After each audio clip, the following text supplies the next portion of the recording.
Welcome back to the vlog. It is Tech Tuesday and we're talking race wheels.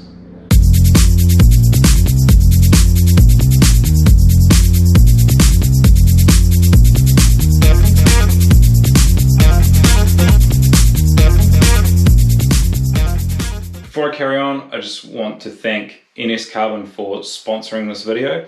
They've also provided me with all the wheels that I'm going to be talking about in the video today. NS Carbon, or Negative Split, are a Kiwi-based wheel company specialising in carbon fibre wheels for road and mountain bike. Their entire range is available online on their website, and they also do race wheel rentals. So if you don't quite have the budget for a new wheel or a new set of wheels, they offer a rental option which gives you some extra speed on race day at a fraction of the price. So I will link their website in the description below, and if you're in the market for some wheels for your road bike, tri-bike or mountain bike, I would definitely encourage you to jump on their website and check them out.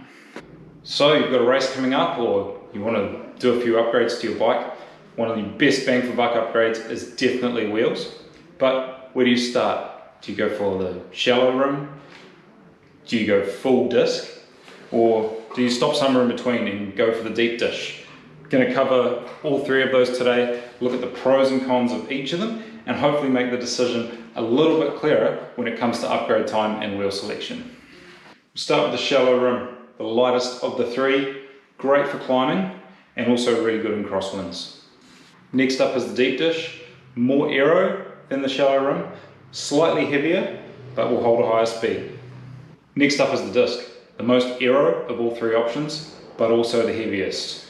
So what do you choose? I'm going to talk about the pros and cons of each wheel, when you might choose one over the other, and talk about matching your wheel selection to the course you're going to race on. Alright, so I want to break down the key properties of race wheels and hopefully make it a bit clearer on which wheels are best for which situation. So first up is aero.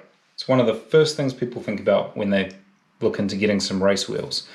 As aero increases, the rule of thumb is that speed increases too. There's a few variables there, but that's very basic. Your shallow wheel here is low aero, and then as you increase the depth of the rim, you increase the aerodynamics. So you're going from low to high, going from a shallow rim up to a disc.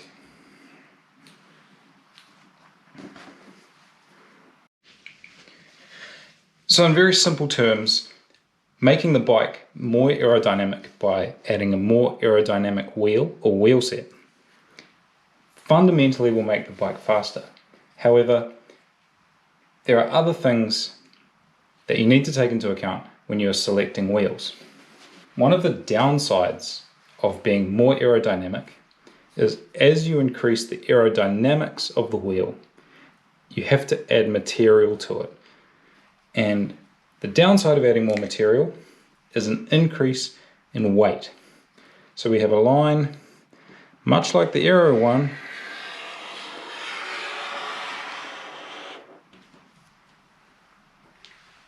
for weight. Now that's not the end of the world, because on a dead flat course, having a heavier wheel like a disc will make the bike heavier overall, but the aero gains that you will get from having that wheel will negate the extra weight that you're carrying. Where this becomes an important consideration is if you're doing a race on a hilly course, and when you're climbing, the last thing you want is additional weight. So a hilly time trial or a hilly course in an Ironman, you may consider going from a disc back down to a deep dish, or if it's very hilly, maybe even going to the shallow rim. The next factor to consider when you're upgrading your wheels is how you want your bike to handle. Again, this comes down to the type of riding you're doing, or potentially the course that you're racing on. On a very, very technical course with a lot of corners, maybe an ITU race or a road race, you're going to want a wheel that handles well and is very maneuverable. On a longer course, maybe a time trial or a straight Ironman course, handling becomes less of a priority.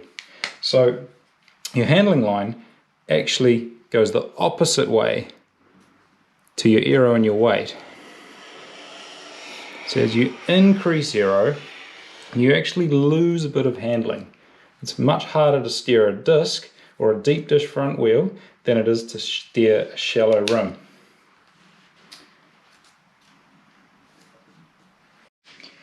So the final factor I want to mention is acceleration. And again, how important acceleration is to you also depends on the course. A course with a lot of stopping and starting, or a lot of sharp corners that require deceleration and then acceleration out, you'll want a wheel that handles acceleration very well. Consequently, you could have a wheel that doesn't accelerate very well but holds speed very well. And the acceleration line looks a lot like the handling line.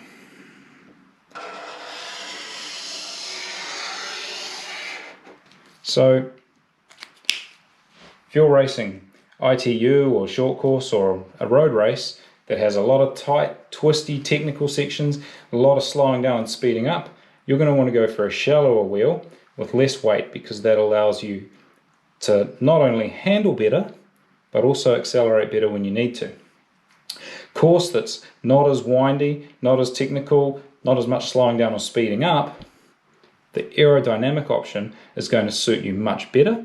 And once these wheels are up to speed, it's easier to hold speed with the deeper rim than it is with the shallower rim. So I've got quite a few lines going on here, but I hope this makes a really good illustration about which wheel is best for which situation and what the different properties of these different types of wheels are. Don't forget you can mix and match wheels on your bike, so you quite often see people with a disc on the back and a shallow rim on the front, or a deep dish on the back and a shallow rim on the front. And that comes down to personal preference for the course and which of these four things are their priority on race day.